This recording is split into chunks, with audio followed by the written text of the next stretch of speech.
posarem en posició de fer el pont lumbar, però posarem només el taló al terra, l'altra cama amunt i pujarem i baixarem.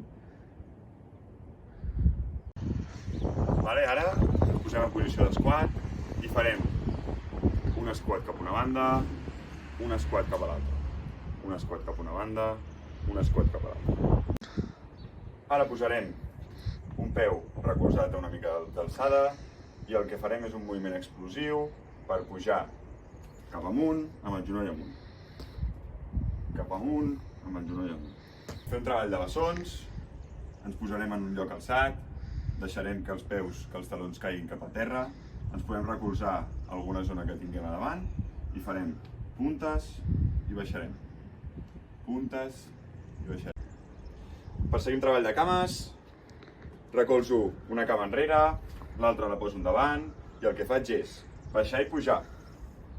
Sí? Flexiono i extenc, sense que el genoll passi la punta del peu.